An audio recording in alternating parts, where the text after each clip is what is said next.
There's something about the smell of crayons and Elmer's glue that just makes my heart feel full. My classroom hums with tiny voices arguing about glitter, trading markers, and giggling over crooked smiley faces they draw on their paper suns. It's chaotic in the sweetest way, and honestly, it's my happy place. Lately, that feeling's been amplified, like someone turned the dial up on my joy. That someone is Jack. He's been in my life for a few months now, and it's like he slipped right into place. Thoughtful, charming, always remembering the tiniest details I tell him, even about my students. He once sent me a meme about kids who think glue sticks are lip balm, just because I mentioned it after a rough Tuesday. I mean, who does that? My life isn't some whirlwind romance novel. It's paper hearts, morning routines, and mismatched socks on little feet. I like it that way. And Jack? He's made it better.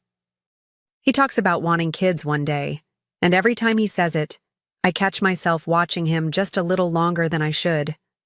Not many men lead with softness, but Jack did. It felt safe. Real. I used to laugh at the idea of meant to be. But here I was, believing in things again, smiling for no reason, looking at my phone too often. That Thursday felt like any other. The kids were deep in arts and crafts, turning cereal boxes into rocket ships and popsicle sticks into fairy houses. I was walking around the room, gently untangling tape disasters, when the school inspector popped her head in. "Hey, just a heads up," she said casually. "Emily's mom called. Her husband's picking her up today." I nodded, barely blinking. Just another parent. Just another Thursday. Or so I thought. Dismissal time always comes in a blur. Zippers zipped, backpacks slung over little shoulders, a flurry of hugs and high fives. I held Emily's hand as we stepped outside. The late afternoon sun was soft, golden, almost cinematic. I scanned the familiar faces of waiting parents lined up behind the school gate, and then my eyes caught on someone. A tall man, smiling, waving. Jack. My Jack. My heart did this strange thing. Stopped, maybe, or flipped. I couldn't tell. He wasn't alone. He had his hand resting lightly on the shoulder of a little boy, and when Emily spotted him, she lit up.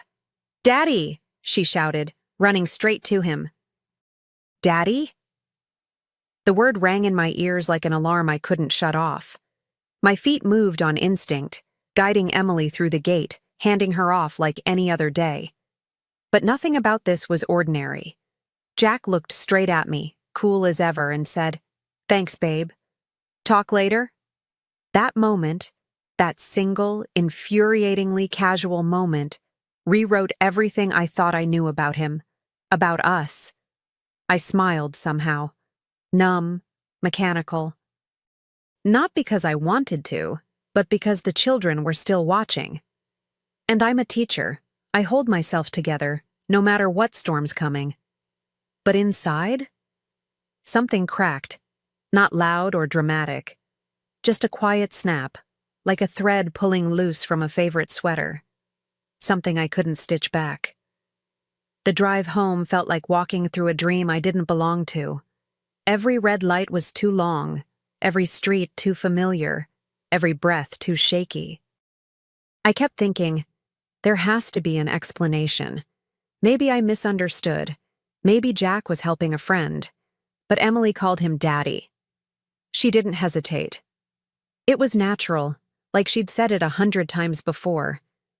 My fingers gripped the steering wheel tighter with each thought, like squeezing it hard enough might keep the truth from slipping through. I got home and sat in the dark for a while, still in my teacher clothes, still wearing the necklace Jack gave me. Just because. My mind played back every conversation. The way he never wanted me to tag him in pictures, how he never let me come to his place, how he always texted instead of calling when he was with friends. It all added up now. I had been living in a beautifully crafted illusion, and he had been the artist, charming, convincing, deliberate. I wasn't angry yet. Not fully. I was still processing, still searching the air for answers that wouldn't come. But somewhere between those long, hollow minutes, a shift began. I wiped my eyes, stood up, and poured myself a glass of wine, not to drown it out, but to mark the moment. The moment I stopped being the woman who was lied to, and started becoming the woman who would decide what came next. And trust me, something was coming. 4 o'clock sharp. That's when the gate opens and the world outside spills in. Parents clutching car keys, waving phones, calling out names. I'd seen it 100 times, the same rhythm. One by one, tiny hands slipped into grown-up ones and disappeared down the sidewalk. But that day, I stood frozen, my hand gently on Emily's shoulder, and there he was again. Jack, on the other side of the gate. But now, it wasn't disbelief I felt. It was a cold, bone-deep clarity. He waved, that same familiar smile stretched across his face like nothing had changed. As if yesterday hadn't happened. As if I hadn't spent the entire night unraveling our entire relationship, thread by devastating thread. He crouched down and opened his arms to Emily, their daughter, and she rushed into them like it was the safest place in the world. My stomach twisted. I wasn't watching my boyfriend anymore. I was watching a man who had built an entire life behind my back. I walked her over like I always did, automatic, almost graceful. My fingers grazed her backpack as I let go. Jack looked up and said, "Thanks, babe. Talk later?" Like we'd just made dinner plans. No panic, no shame. Just that smug little nod, as if I should be proud of how well he was juggling it all. I smiled again. I don't know how. Maybe for Emily's sake. Maybe because rage hadn't reached the surface yet. But deep inside, something sharp began to form. A storm wasn't coming. It had already arrived. The gate clicked shut behind them, but I stayed still for a moment, staring at the empty space where they'd just stood. The other parents came and went in a blur, waves, goodbyes, strollers squeaking along the pavement. I was smiling, nodding, saying all the right things. But inside, I was replaying Jack's face, that casual confidence, that unbothered tone, as if I were just a footnote in his day. It wasn't just betrayal, it was the way he carried it, effortlessly, like he'd done this before. Back in the classroom, I sat at my desk surrounded by glitter-covered crafts and leftover juice boxes. I stared at a crooked paper sun a student had made earlier, its smile lopsided but earnest. That little sun felt more real than anything Jack had said to me in months. I picked up my phone, his name still pinned at the top of my messages. Part of me wanted to call him right then and there, to scream, to demand answers. But another part, the deeper, older part of me, knew better. You don't confront a storm while it's still circling. You wait, you listen, you prepare. I opened his last message. Hope the little monsters were sweet today. I stared at it for a long time. Then I typed something back. Light, flirty, sweet. A lie. Just like him. And as I hit send, I realized I wasn't trying to win him back. I was making space. Quiet space. For something much bigger than rage. That night, I lay in bed with the lights off, phone glowing in my hand. Jack had replied, of course. Said he missed me. Asked if I was free that weekend. The nerve. The absolute audacity. My thumb hovered over the keyboard, but I didn't type. I was too busy watching the pieces fall into place in my mind. His odd schedule, his hesitations, the way he'd never introduced me to a single friend. He hadn't slipped up. He hadn't forgotten. He had calculated everything. I stared at the ceiling, the silence around me dense and unmoving. It was strange how betrayal doesn't feel like a fire at first. It's not loud or hot. It's quiet, heavy, like standing in a room with no windows. And yet, beneath that stillness, I felt something flickering. Not sadness, not even fury, It was something sharper, more precise. My heart hadn't broken. It had locked in, like a camera focusing. I pulled the covers up, turned my phone face down on the nightstand, and whispered out loud to no one, "Okay." Just that. Because I knew exactly what I had to do. And Jack? He had no idea what kind of woman he had lied to. I didn't cry. Not even once. Not the day after, not the week that followed. That surprised me, honestly. But there's a kind of heartbreak that doesn't bring tears. It brings silence. Sharp. Focused. The kind of silence that lets you hear yourself think more clearly than ever. I started with public records. A quick online search, a few clicks, and there it was. His real name. His wife. Their wedding registry. A daughter. Emily. It wasn't just true. It was documented. All of it. There's a cold efficiency that kicks in when you've been played. I went through his social media, made screenshots of everything. The sweet messages, the restaurant selfies, even the voice notes he sent me saying he wanted to build something real. And I kept smiling while I did it. Not because I was okay, but because I was past the point of being shocked. There's a moment where grief steps aside, and a woman reclaims her power. That's where I landed. I didn't block him. I didn't ghost him. I texted like always. Sugary, warm, convincing. "Can't wait for you to see what I'm planning for Family Appreciation Day. It'll be unforgettable." He replied with heart emojis and, "You're the best, babe." Oh, I knew. I was. Just not in the way he thought. Every word I typed to him was calculated. Not out of cruelty, but precision. I became a mirror, showing him only what he wanted to see. He thought I was smitten, naive, preparing some cutesy surprise at school while he juggled two lives with the ease of a magician. But I was done being the girl applauding the trick. I wanted to be the one who pulled back the curtain. And I was getting everything ready, quietly, methodically, like lesson planning, only with truth instead of glue sticks. At work, I played my part.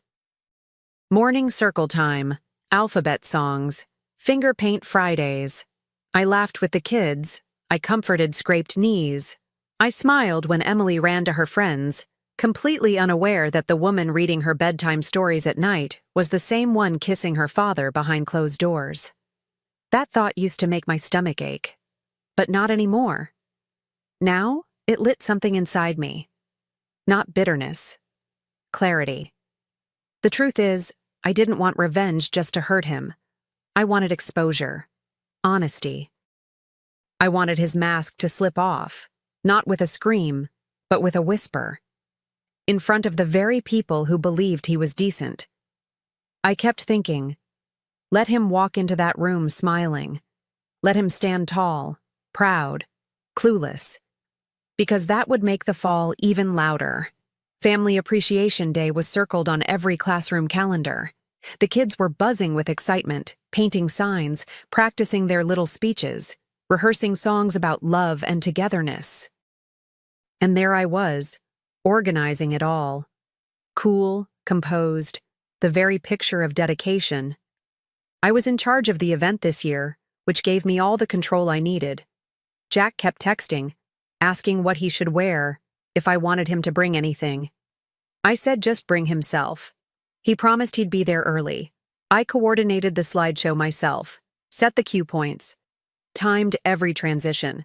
I asked the janitor for a favor, pulled a few days' worth of gate camera footage. Said it was for a safety audit. I labeled the USB supplies inventory and kept it in my desk drawer. I wasn't rushing. I was steady. Calm. And the truth? I think that scared me more than anything, how calm I'd become. The night before the event, I stood alone in my classroom, checking the projector one last time. The chairs were lined up. The banners were hung. The scent of laminated paper and dry erase markers filled the room. I looked at the screen and whispered to it like an old friend. Let's give them a show. Because sometimes the most powerful storm isn't loud. It's the one you don't see coming. The morning of the event arrived wrapped in sunshine and nervous giggles. Parents trickled in holding flowers, phones, and oversized coffee cups. Little voices buzzed in the air. "My mom's here! Is my dad coming soon?" The room was bursting with energy, construction paper hearts taped to the walls, paper chains dangling from the ceiling. I greeted everyone like always, hugging moms, waving at dads, smiling. Always smiling. Even when I saw Jack walk in. Confident, relaxed, wearing that same cologne he always wore on our dates. He found me in the crowd, flashing that boyish grin, mouthing, "You look amazing." I nodded, barely blinking. He didn't even notice my coolness. He was too busy scanning for his daughter and soaking up compliments from other parents. A few even joked, "That one's a keeper." And I thought, let's see how long that lasts. The room dimmed slightly as the projector flickered to life. I tapped the mic, my palms steady, my voice calm. "Thank you all for being here," I began, "for showing our students what family means, through presence, patience, and example." The room hushed. A few phones were raised, ready to record what they assumed would be a slideshow of crayon drawings and smiling kids. But then the first image hit the screen. Jack and me, at dinner, his arm around me, both of us glowing. A few parents gasped softly, confused. Jack stiffened. I kept my voice steady. "We wanted to honor one special parent today," I said. "Someone who's taught us, in the most unexpected way, just how closely our children are watching." The next slide clicked on, a screenshot from Jack's Facebook profile. There he was again, this time with his wife. Matching holiday sweaters, their arms around each other, captioned, "Still my favorite person." The room shifted, chairs creaked, murmurs rose like ripples in water. I could feel the tension thicken, eyes darting between the screen and Jack, who now sat frozen, his hands clenched on his knees. The third slide dropped the final weight, a still from the school's gate camera. Jack picking up Emily, me standing just behind her. A perfect triangle of deception. Gasps echoed, louder this time. A few parents exchanged sharp looks. I didn't look at Jack. I didn't need to. His silence spoke volumes. I turned to face the crowd, my voice warm but unflinching. "Children learn by watching," I said, scanning the room. "They learn what love looks like, and what lies look like, too." Then I looked directly at the woman I had invited in secret, Emily's mother. She stood near the back, arms folded, her face a portrait of pain and fury. Our eyes met. No words, just understanding. I took a breath and said, "I believe Emily just learned what a coward looks like." The air left the room in one collective gasp. Jack turned pale. The principal looked like she might faint. But I felt light. Not vindictive. Just free. And sometimes that's all the justice a woman needs, to tell the truth in a room full of people who believed the lie. For a long moment, no one moved. Just the faint hum of the projector casting Jack's frozen smile across the wall like a ghost. Then someone, I think it was a mom from room 2B, clapped. Softly at first. One slow clap that turned into two. Then a few more. I didn't need applause, but something about that sound felt like a bomb. Like the truth had landed where it needed to. Jack stood suddenly, his face flushed with heat and humiliation, mumbling something no one could hear. He didn't even glance at his wife as he pushed past the chairs and walked out. I watched him go. Not with anger, not with triumph, but with finality. Like watching the last scene of a movie you already knew the ending to. The lights came back on and the kids cheered, unaware of the shift in the room's energy. Emily sat quietly in the front row, hugging her knees. I walked over, knelt beside her, and tucked a loose strand of hair behind her ear. I didn't say anything. I just offered her a small, gentle smile, The kind that says, "You didn't deserve any of this, sweetheart." And then I stood, straightened my shoulders, picked up the mic. "Now," I said with a brightness I didn't have to fake, "who's ready for cookies and juice?" Laughter returned like sunlight breaking through a storm. Because sometimes, the truth doesn't just clear the air. It makes room for something better, something honest. And something new was already on its way. News travels fast in schools, faster than kids can spill juice boxes. By Monday, Jack was officially banned from school premises. The principal called it a safety concern, but we all knew what that really meant. Parents who once shook his hand now avoided saying his name. Emily was quietly withdrawn from the school the following week. No big announcement, no goodbye party, just an empty seat near the reading corner, and a silence that somehow said more than words ever could. I'd be lying if I said I didn't feel the weight of it all. It lingered in small ways, the pause before a morning song, the stillness when Emily's friends asked where she went. But what surprised me most was the response I got. From other teachers, from parents, even from strangers who'd heard whispers. They didn't look at me with pity. They looked at me with something closer to respect, as if I'd done what they wished they could have. As if I'd said the thing out loud that too many women keep buried. And honestly, I hadn't expected that. I didn't do it for applause or revenge. I did it because there was a child in the center of all of it, watching, absorbing, learning. And I refused to let her walk away thinking silence was strength. That endurance meant staying small. No, not on my watch. The days rolled on, one lesson plan at a time. Morning songs, snack breaks, sticky hands tugging at my sleeves.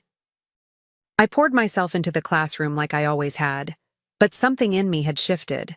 I stood taller, spoke firmer, not harder, just clearer. I no longer second-guessed my instincts. If something felt off, I trusted that inner nudge. I had learned the cost of doubting my gut, and I wasn't going to pay that price twice. Funny thing is, healing doesn't always come in big, cinematic moments. Sometimes it shows up when you're tying a shoelace or listening to a child describe their imaginary friend in painstaking detail. Sometimes it shows up when someone new walks into your life, someone gentle, steady. The kind of person who doesn't need spotlights or secrets to feel whole. That person, for me, came in the form of a fellow teacher. We bonded over hallway duty and mutual exhaustion. He'd seen it all unfold, quietly, respectfully, never asking for the story, just offering an extra pair of hands when things got overwhelming. And in time, those hands began to feel familiar, safe. It wasn't instant fireworks or grand declarations. It was softer, like finding a warm mug of tea waiting on your desk after recess duty. Unexpected, simple, and exactly what I didn't know I needed. Months passed, seasons shifted, and I found myself smiling more, not because everything was perfect, but because I finally understood the difference between peace and performance. Jack became a shadow in my story, not the center of it. And every time I saw a woman second-guess herself, soften her voice, apologize for her intuition, I wanted to reach out and say, "Don't. You know what you know. Trust it." One evening, while grading storybooks at my kitchen table, I found one of Emily's old drawings tucked between the pages, a lopsided house with a stick figure family. I looked at it for a long time. Not with pain, with clarity. That little girl would grow up. She'd remember pieces of that year, some good, some confusing, but what she'd seen that day in the classroom, that would stay with her. And maybe, just maybe, it would teach her to ask questions, to demand honesty, to speak up when something doesn't feel right. As for me, I've made peace with the plot twist. I teach children. And now I teach myself too, to believe in truth, to name it, and to protect it. Because life will always hand us liars, but we don't have to keep them. Not in our homes, Not in our hearts, not in our stories.